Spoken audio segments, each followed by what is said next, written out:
거룩한 주일 예배의 자리에 오신 모든 성도들을 주의 이름으로 축복합니다. 계속해서 출애굽기 말씀을 우리가 함께 나누고 있는데요. 지난주에는 캄캄한 밤하늘을 밝히는 별과 같은 믿음의 사람들에 대하여 살펴보았습니다. 우리 함께 예배하고 신앙생활하는 우리 그런 정도의 성도들도 이런 믿음의 사람으로 하나님 앞에 세워졌으면 참 좋겠습니다. 오늘은 이스라엘의 구원자로 하나님 앞에 쓰임받았던 모세의 출생 과정에 대해서 조금 자세히 살펴보기를 원합니다. 모세의 이름의 뜻이 뭐죠? 네, 건져냈다 이런 뜻이죠. 나일강에서 건짐을 받았습니다. 왜 나일강에서 빠지게 되었을까요? 그런 내용들을 함께 살펴보기를 원합니다. 출애굽기 2장 1절부터 10절 말씀인데요. 성경을 읽을 때 부모가 아들을 나일강에 던져야 되는 기가 막힌 상황을 생각하면서 또 이렇게 강에 버려진 아들이 죽지 않고 살아남아서 애굽의 공주의 양자가 되는 과정들이지 않습니까? 어떻게 이런 일이 이루어질 수 있을까? 이런 마음으로 우리가 성경을 한번 읽어봤으면 좋겠습니다. 출애굽기 2장 1절부터 10절입니다. 한 절씩 교독하겠습니다. 레위 가족 중 한 사람이 가서 레위 여자에게 장가들어 그 여자가 이스라엘과 아들을 낳으니 그가 잘생긴 것을 보고 석가의 마음을 주셨으나 더 숨길 수 없게 되매 그를 위하여 갈대 상자를 가져다가 역청과 나무진을 칠하고 아기를 거기 담아 나일 강과 갈대 사이에 두고 그의 누이가 그에게 있는 줄 알고 몸을 쏟더니 바로의 딸이 목욕하러 나일 강으로 내려오고 시녀들은 나일 강가를 거닐 때에 그가 갈대 사이의 성자를 보고 시녀를 보내어 가져다가 열고 그 아이를 보니 아기가 울자 그가 그를 불쌍히 여겨오되 이는 우리 사람의 아이로다.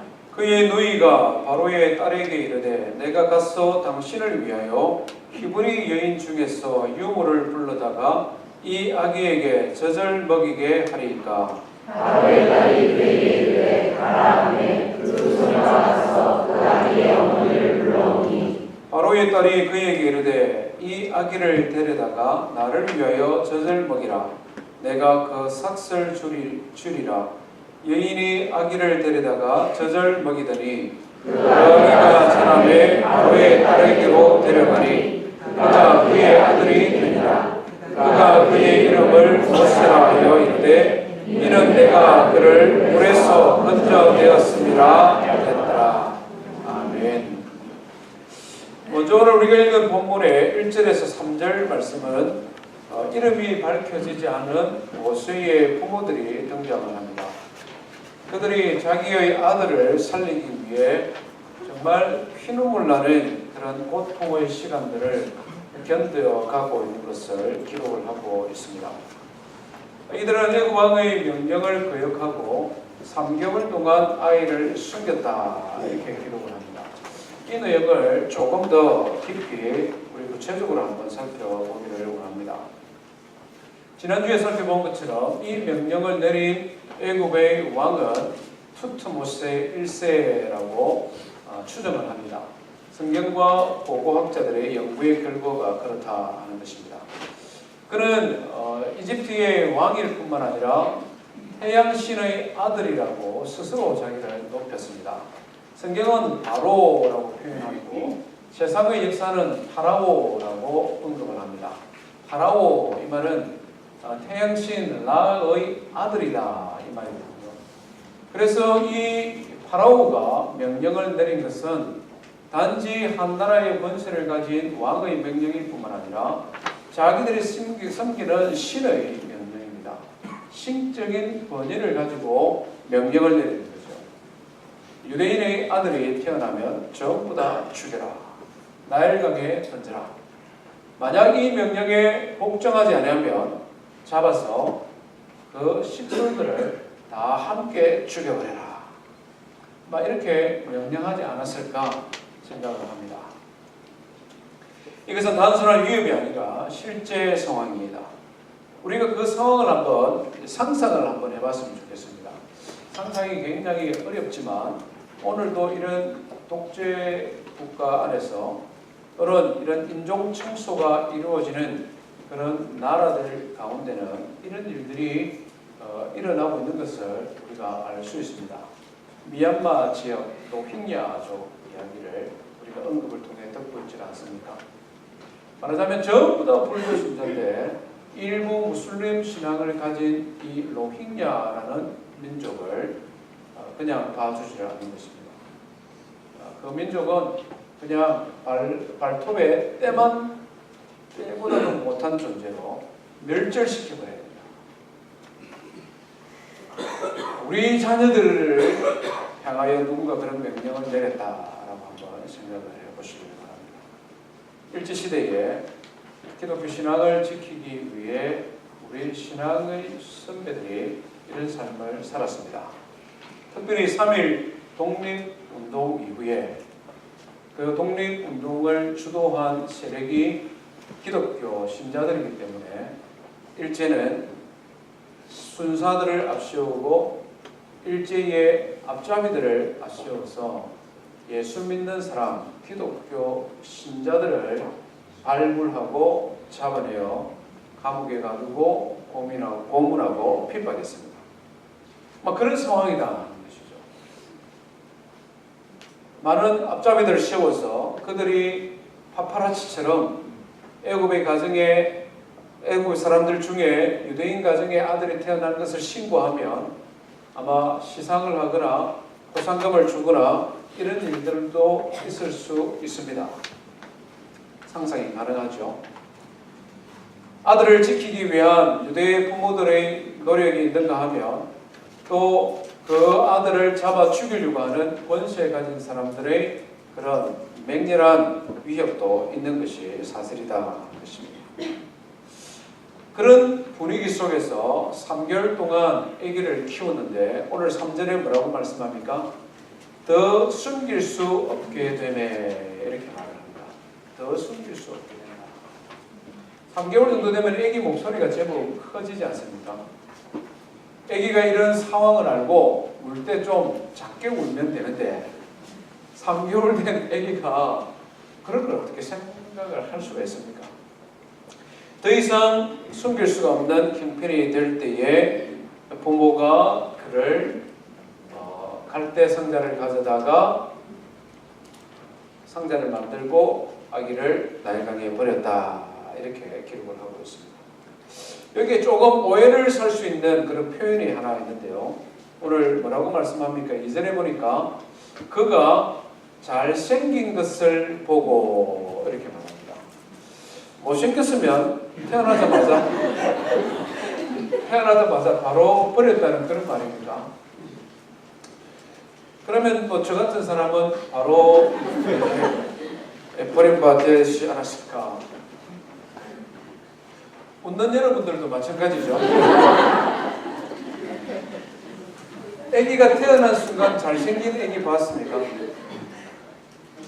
쭈글쭈글하고 색깔은 붉고 태어나다가 어려움을 당하면 머리통도 뺐다가고 태어날 때 잘생긴 아기들은 극히 드뭅니다. 그런가 하면 엄마 아빠의 눈에는 태어날 때부터 어떻습니까? 잘생겼죠. 예, 제 3자는 태어날 순간 잘난 애가 어디 있습니까? 그러나 엄마 아빠 눈에는 태어나는 순간부터 잘생겼잖아요. 이 말은 좀 오해를 살 수 있는 말인데요. 히브리어 단어 토브라는 단어를 쓰고 있습니다. 토브. 보기에 좋다 이 말입니다. 어디서 많이 들은 단어죠? 예. 창세기 1장에 보면 하나님께서 천지 만물을 창조하실 때 매일매일 그 창조하신 피조물을 보고 하나님이 보시기에 좋았더라라고 했던 바로 그 단어입니다. 하나님이 창조하셨으니 하나님의 성품을 따라 보기 좋았다 이 말이죠. 내가 낳은 자식이니까 보기 좋다 그 이상 그 이하도 아닙니다. 특별히 잘생겼어 이런 의미가 아니다는 것이죠. 숨기다라는 말은 차판이라는 히브리를 쓰고 있습니다. 차판, 숨기다. 그래서 이 토부와 차판이 붙으니까 어떤 의미를 가지느냐면 보배롭게 여겨 숨겼다. 보물처럼 소중히 여겨 숨겼다. 이런 뜻이 됩니다.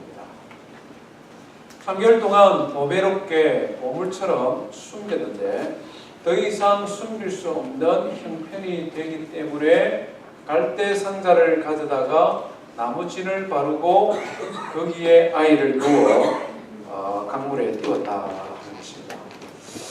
여기서 등장하는 이 갈대 상자, 역청, 나무진 이런 것들을 우리가 조금 생각해 볼 필요가 있는데 사실 이것들은 애굽의 왕이 이스라엘 백성들의 노동의 강도를 심하게 하기 위해 사용했던 학대의 도구입니다.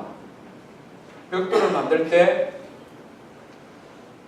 갈대를 베서 벽돌을 만들고 이 벽돌로 건축물을 만들 때에 건축물의 하단 부분에는 나무에 진을 발라 나일강이 범람할 때 그 흙으로 만든 벽돌이 무너지지 않도록 그렇게 노예들을 부려먹었습니다. 그런데 모세의 부모님들은 그 나무진과 갈대와 그것을 가지고 자기 아들을 지금 살리는 도구로 사용하고 있습니다. 모세의 부모들의 행동에 대하여 신약 성경은 그들을 믿음의 영웅의 반열에 올리고 있는 것을 보게 됩니다. 히브리서 11장 23절에 보면 믿음으로 모세가 났을 때 그 부모가 아름다운 아이임을 보고 똑같은 말입니다. 오브라는 단어를 헬라어로 썼습니다.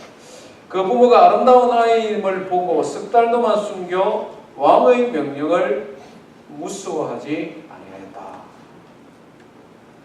우리가 잘 아는 대로 히브리서 11장에는 말 그대로 믿음의 영웅들이 기록이 되어져 있습니다.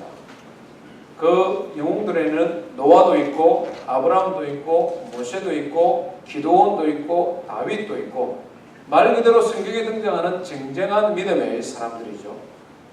그런데 모세의 부모가 그들과 어깨를 나란히 하는 믿음의 영웅의 반열에 기록이 되었다 하는 것이 참 우리에게 여러 가지 생각할 거리를 주고 있습니다. 사실 모세의 부모는 뚜렷하게 대단한 업적을 남긴 사람이 아니지 않습니까? 아들을 3개월 동안 숨겼다가 더 이상 숨기지 못할 때가 되어서 나일강에 던진 사람입니다. 비판하기를 좋아하는 사람은 얼마든지 할 말이 있지 않습니까? 아니 모세의 부모가 무슨 믿음의 사람이라고 할 수 있느냐? 적어도 성경 히브리서 11장에 기록될 정도가 되려고 하면 끝까지 믿음을 지키다가 장렬하게 순교했다. 이 정도 되어야 거기에 이름이 올라갈 정도가 되지. 3개월 동안 숨기다가 자기 살려고 아들을 강물에 버렸지 않습니까? 노골적으로 이야기하면 그렇습니다. 그런 사람을 무슨 대단한 믿음의 사람이라고 믿음의 영웅들의 반열에 올릴 수 있느냐? 이렇게 우리는 충분히 비난할 수 있습니다. 그렇다면 왜 성경은 이 모세의 부모의 이름을 히브리서 11장 그 믿음의 영웅들의 반열에 올렸을까요? 우리는 이것을 좀 깊이 생각해 볼 필요가 있습니다. 실제 모세의 부모는 대단한 믿음으로 대단한 어떤 특별한 일을 한 것 같지는 않습니다.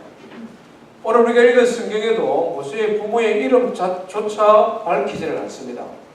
레위 사람 중 하나가 그냥 이렇게 표현합니다. 출애굽기 6장에 가야 겨우 그 부모의 이름을 소개를 하고 있습니다. 그들이 행한 일도 논란의 여지가 있을 만큼 특별히 대단한 일도 아닙니다. 그런데 왜 성경은 모세의 부모를 믿음의 영웅의 반열에 올려 기록으로 남기고 그것을 통해 우리로 하여금 교훈을 할까요? 그것은 그들이 하나님을 믿는 믿음 안에서 인간이 할 수 있는 최선의 수고, 최선의 노력을 다했다 하는 것입니다. 끝까지 맞서기에는 너무나 무섭고 두려운 왕의 명령 앞에서 버티다가 마지막 순간에는 눈물을 흘리며 돌아섰지만, 그렇다고 해서 처음부터 믿음을 포기하고 굴복하지 아니한 것, 끝까지 자기 자신이 할 수 있는 최선의 수고를 다해 믿음을 지키기 위해 노력한 그 점을 성경은 귀하게 평가하고 있다 하는 것입니다. 순교적 신앙만이 우리가 붙들어야 될 신앙이 아니라, 내가 할 수 있는 최선의 노력을 다하여 나의 믿음을 지키고 하나님을 믿는 믿음 안에 살아가는 것, 그것도 역시 성경은 귀하게 여긴다 하는 것입니다. 말하자면 죽은 것 같으나 살아있는 믿음, 말 그대로 저 들판에 가득 채우고 있는 들풀과 같은 믿음도 하나님께서는 귀하게 여긴다는 것이죠. 추운 겨울이 되면 들판을 지키던 풀들은 전부 다 흰색으로 변해버립니다. 메말라 죽은 것 같습니다. 그렇지만 봄이 되면 어떻습니까? 다시 땅이 주는 생기를 가지고 삭슬 틔우고 무성하게 자라서 들판을 지키고 꽃을 피우지 않습니까? 우리 성도들이 가져야 되는 믿음들 중에는 이런 믿음도 필요하다는 것입니다.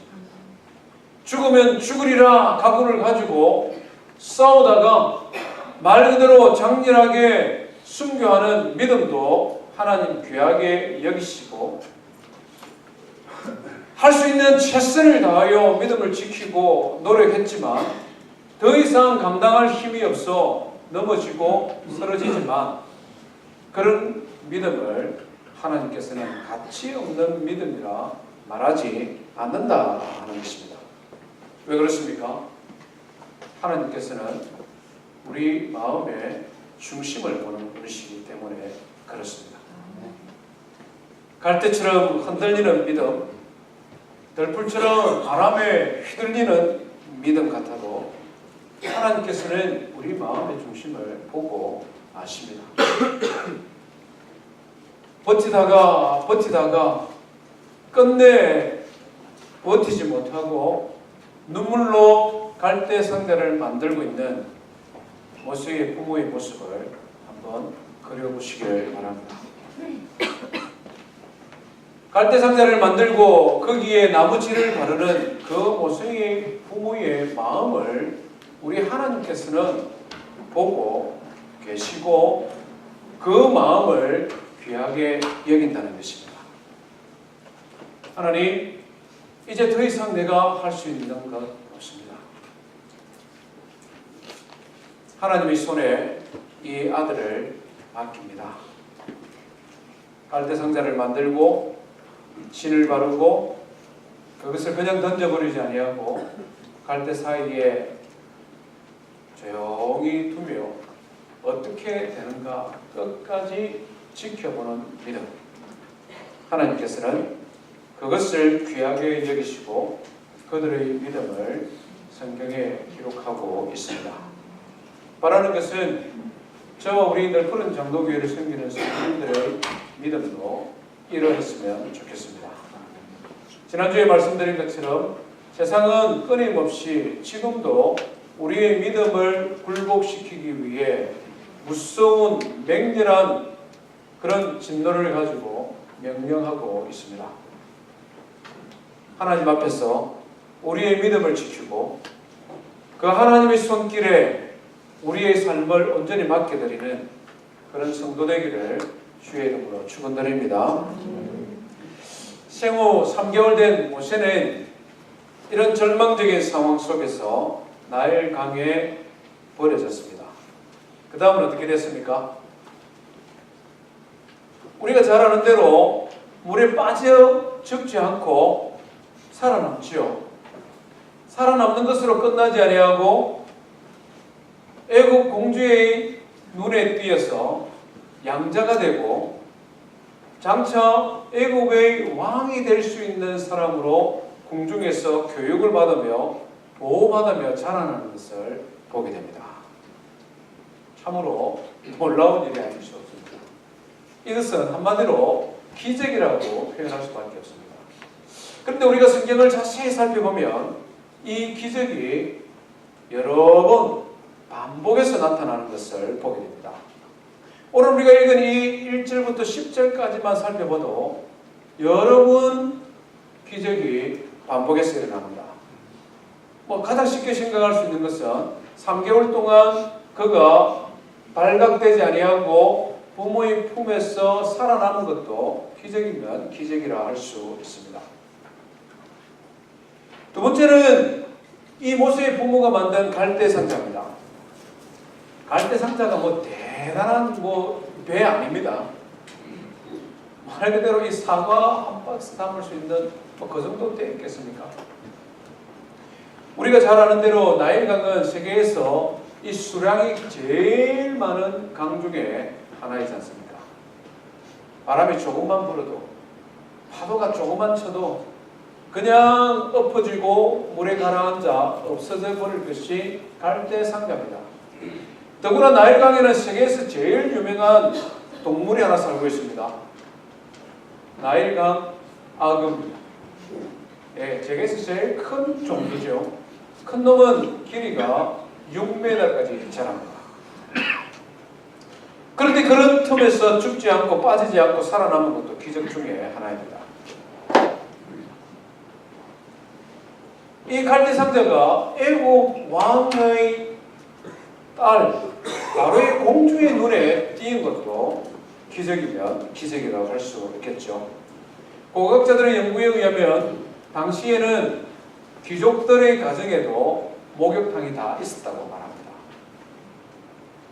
왕실에는 더 좋은 목욕탕이 있었겠죠.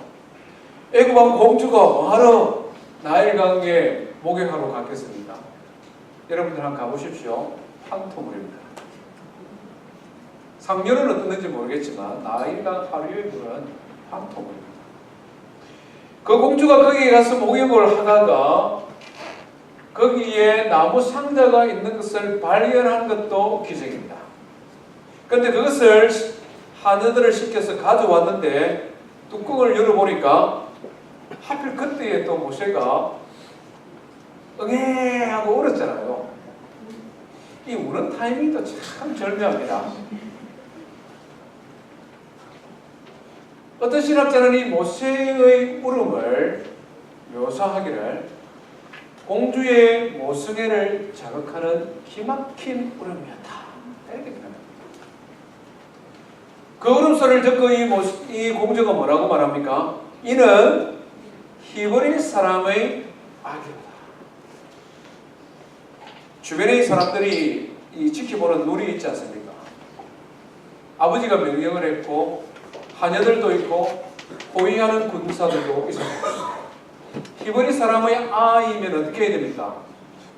당연히 물에 던져 죽여야 되잖아요. 그런데 죽이지 아니하고 그를 데리고 갑니다. 기적이죠. 기적은 여기서 끝나지 않습니다. 어디선가 그 모든 광경을 지켜보고 있던 한 6살, 7살 정도 됐겠죠. 조그마한 여자 꼬맹이가 뽀로로로 달려오더니 공주님 이러면서 뭐라고 말합니까? 이 애에게 젖을 먹이에 유모를 하나 찾아볼까요? 이야기를 합니다. 당연히 유모가 필요하겠죠. 데려오라는데 누굴 데려갔습니까? 모세의 친엄마를 데려오잖아요. 바로의 공주가 이거 몰랐을까요? 제가 그 상황이면 알았겠습니다. 제가 특별히 천재라서 알은 것이 아니라 상식적으로 생각해보면 어디선가 6살, 7살 조그마한 여자애가 뽀로로 달려오더니 자기가 뭘 한다고 유모를 데려올까요? 데려오자마자 딱 데려왔는데 말 그대로 이 젖이 탱탱 부은 말 그대로 아기를 먹이기에 가장 적합한 여인을 데리고 왔습니다. 기적이죠. 그것을 끝나지 않고 뭐라고 말합니까? 그 엄마에게 이 아기를 키워달라.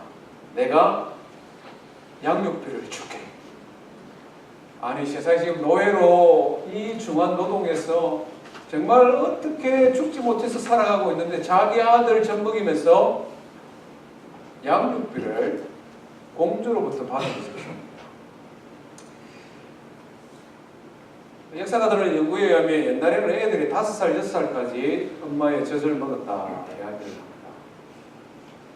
개인의 인격이 형성이 되고 자아의 정체성이 굳어지는 가장 소중한 영유아 시기에 모세는 친엄마의 품에서 유대식 교육을 받으며 자랐습니다. 뿐만 아니라 사도행전 7장에 보면 이 모세를 일컬어서 뭐라고 말합니까? 모세가 애굽 사람의 학술을 다 배워 그 말과 지혜가 능하였더라 이렇게 기록합니다. 말하자면 애굽 공주의 양자가 되어서 당시의 왕자들이 배우는 최고의 학문을 배웠다는 것입니다. 철학과 역사와 문학과 사상과 법학, 수학, 천문학, 과학 뿐만 아니라 군대를 이끄는 그런 리더십도 배우고 무술도 배우고 이스라엘 백성들이 출애굽하는 모든 과정에 광야에서 200만 명 되는 사람들을 이끌어가는 이런 모든 리더십의 바탕이 되는 지식과 경험들을 애굽 왕 바로의 공주로서 왕자의 교육을 받으며 그가 다 습득하게 되었다 하는 것이죠.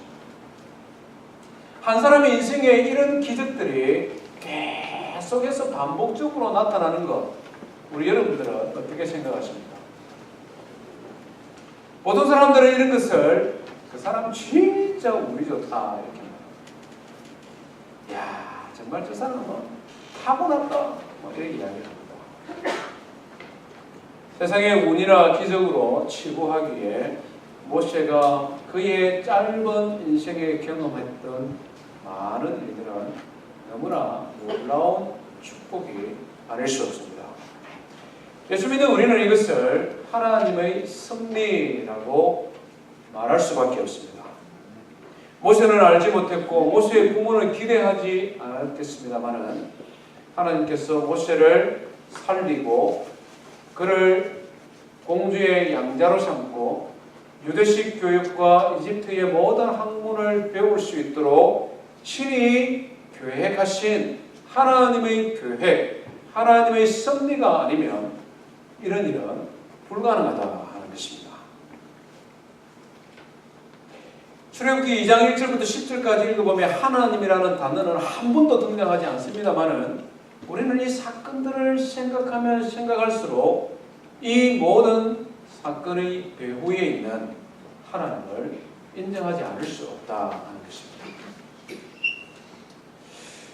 많은 사람들은 모세의 출생과 이 성장의 과정이 너무나 극적이기 때문에 이것을 이스라엘의 건국 신화중으로 생각합니다. 우리 성도님들 중에는 그런 사람 없습니까? 우리 신화에 그런 게 있잖아요. 단군 신화에는 곰이 마늘을 너무 많이 부어가지고 사람으로 변했다 이렇게 이야기하잖아요. 신라 김수로 왕은 어떻게 합니까? 거북이가 알을 낳았는데 그 알을 가져와서 집에 부화시키니까 아름다운 아이가 태어났고 그가 가라꾸고 시조가 되었다 뭐 이런 이야기 하지 않습니까? 좀 비슷하잖아요. 그래서 많은 사람들은 이것은 도무지 불가능한 일이에요. 어떻게 유대의 아이가 나일강에 버려졌는데 그 애가 돌아와서 왕자가 될 수 있느냐? 그러면서 이 모세를 건져 올렸던 이 공주가 실존 인물이라 하는 것에 대하여 의문을 가집니다.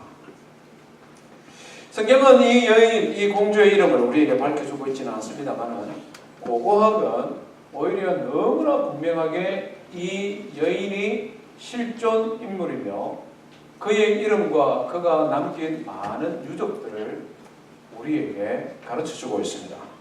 이 여인의 이름은 하트셉투스라는 애굽 제18왕조 5번째 왕입니다.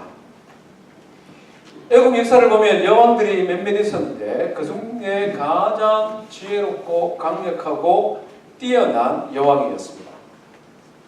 4번의 정복 전쟁을 펼쳤고 푼트라는 당시 북아프리카 지역의 나라와 활발하게 무역을 행했다라고 기록을 하고 있습니다. 이 여인의 행적을 기록한 기록과 이 여인의 무덤, 이집트 고고학적으로 굉장히 유명한 무덤들을 우리는 어렵지 않게 볼 수 있습니다. 성경의 학자들뿐만 아니라 많은 현대의 고고학자들, 메릴, 레우드, 에드워드 제이 영, 라이트, 월트 카이스 이와 같은 사람들, 여러분들 오늘 집에 가서 구글링 한번 해보시면 하트셰투스라는 여왕의 이름을 어렵지 않게 찾아볼 수 있습니다. 실존 인물이다. 오히려 이집트 역사가 성경의 역사를 더 분명한 역사적 사실로 우리에게 가르쳐주고 있다는 것입니다. 여기서 우리가 한 가지 생각해야 될 중요한 교훈이 있습니다. 이 모든 모세를 건지고 살리고 준비시키는 과정을 보면서 우리 인간의 지혜로는 도무지 예측할 수 없는 하나님의 섭리를 우리는 생각할 수밖에 없습니다. 이 공주는 지난주에 유대의 아들이 태어나면 모두 죽여라 라고 했던 투트모스의 1세의 딸입니다. 아버지는 이스라엘의 종족을 멸절시키기 위해 명령을 내리고 있는데 그 아버지가 가장 사랑하는 딸은 유대의 아들을 왕궁으로 데려와서 그를 왕자로 삼아 그를 왕자로 교육하고 있는 이 역사에 아이러니가 일어나고 있다는 것입니다. 아버지는 죽이려고 하는 그 명령을 딸이 거역하고 오히려 이스라엘의 구원자가 될 모세를 지키고 보호하고 있습니다. 모세를 나일강에서 건졌다 하는 것도 하나님의 놀라운 섭리가 아닐 수 없습니다. 이 나일강은 이집트 사람들에게는 특별한 의미를 가지기 때문에 그렇습니다. 이집트는 여러 종류의 신을 섬기는 다신 국가였습니다. 그 중에서도 가장 큰 신이 2개 있었는데 첫 번째는 태양신 라입니다. 태양신 라. 피라미드라든지 오벨리스크라든지 이런 것은 모두가 다 태양신을 섬기는 그 예식에서 나온 건축물들입니다. 두 번째 신은 이집트 역사, 이집트 백성들에게 가장 큰 영향을 미치는 존재를 신으로 숭배했습니다. 나일강이죠. 나일강. 이 나일강의 신을 하피라고 이름을 붙였습니다. 나일강이 범람 한번 할 때마다 얼마나 두렵습니까? 인간의 힘으로는 막을 수 없는 강물의 거대한 힘을 보고 두려운 마음을 느꼈습니다. 두려운 마음이 있는가 하면 어떻습니까? 이집트 사람들은 이 나일강에 기대어 살아가는 사람들입니다. 그 강의 하루에서 농사 지어서 부유한 삶을 살았습니다. 다산의 신이다. 그래서 하피는 두려움을 줄 뿐만 아니라 자기들을 번성하게 하는 신으로 이 나일강을 끔찍히 숭배했습니다. 애굽왕 바로의 공주가 좋은 목욕탕 버려두고 강가에 나와 목욕을 한 이유는 바로 그것입니다. 강의 신 하피에게 제사를 지내는 것이죠. 다산의 신이기 때문에 나에게도 아들 하나 주십시오. 그러면 내가 이 이집트를 잘 다스리겠습니다. 이런 마음으로 이 공주가 기도하지 않았겠습니까? 공주가 기도를 다 마치고 난 다음에 이 나일강 하피에게 나의 몸을 맡깁니다 라고 물에 들어갔는데 죽이 보니까 갈대상자가 하나 있어요. 그래서 하인을 시켜서 가져오라고 했습니다. 와서 보니까 뚜껑을 여니까 아들이에요. 뚜꾸비 같은 아들입니다. 이 공주가 무슨 생각을 했겠어요? 유대의 아들이다라는 생각도 했겠지만 다른 한편으로는 강의 신 하피가 나에게 준 선물이다 이렇게 생각할 수 있지 않겠습니까?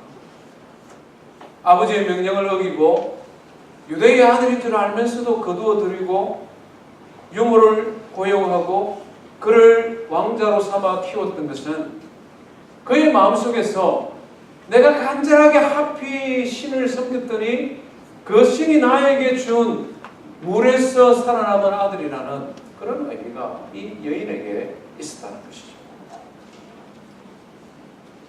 참으로 놀라운 하나님의 섭리가 아닐 수 없습니다. 애굽 왕이 나일강에 던져 유대의 아들들을 죽이라라고 명령했을 때는 우리가 섬기는 나일강 신의 하피가 유대의 신보다 뛰어나고 유대의 모든 사람들은 나일강의 신 하피에 의하여 죽임을 당해야 된다는 그런 명령이었습니다마는 하나님께서는 바로의 공주의 손을 통하여 그 신으로부터 그 강으로부터 모세를 건지고 이 모세를 통하여 애굽의 모든 신들을 멸하고 이스라엘을 출애굽하는 도구로 사용하고 있는 것을 보게 됩니다. 오늘 본문이 우리에게 무엇을 가르쳐 줍니까? 하나님의 역사하심은 참으로 흉오하다 하는 것입니다. 우리 인간의 지혜와 방법으로는 도무지 생각할 수도 없고 이해할 수도 없고 예측할 수 없는 방법으로 하나님께서는 하나님의 역사를 이루어가고 계신다는 것입니다. 애굽의 왕이 명령을 내릴 때에 유대의 모든 남자애들은 나일강에 던져 죽이라 라고 명령했을 때에 하나님은 안 계신 것 같지 않습니까? 하나님께서 무능해 보이지 않습니까? 하나님께서는 이스라엘 백성을 버린 것 같지 않습니까? 그러나 하나님께서는 무능한 것도 아니시오, 아무것도 모르는 것도 아니시오, 역사의 배후에서 하나님의 때를 기다리며 하나님의 사람을 세워 하나님의 구원의 역사를 진행해 가고 있다 하는 것입니다. 지난주에도 배운 것처럼 하나님의 백성을 대적하고 하나님의 백성을 핍박하는 세상의 두려운 명령은 지금도 반복적으로 우리 주변에 일어나고 있습니다. 말세가 되면 될수록 그 명령은 더 교모하고 더 지능적이어서 전 지구적으로 하나님의 백성들이 믿음을 잃어버리고 포기하도록 만들어 놓을 것입니다. 중요한 것은 우리가 어떤 마음으로 어떤 자세로 이 세상을 살아낼 것이냐 하는 것입니다. 하나님께서는 캄캄한 어두움을 밝히는 빛과 같은 믿음의 사람들, 왕의 명령을 두려워하지 않는 하나님의 사람들을 통하여 하나님의 역사를 이루어 가십니다. 누가 이와 같은 사람들입니까? 우리 눈에 잘 보이지 아니하여도, 잘 이해되지 아니하여도 하나님은 지금도 살아계시고 지금도 당신의 사랑하는 백성들을 위하여 역사하고 계신다는 하나님의 주권을 믿는 사람들, 그 사람들을 통하여 하나님께서는 하나님의 역사를 이루어 가시는 것입니다. 바울 사도는 이것을 너무나 분명히 알았습니다.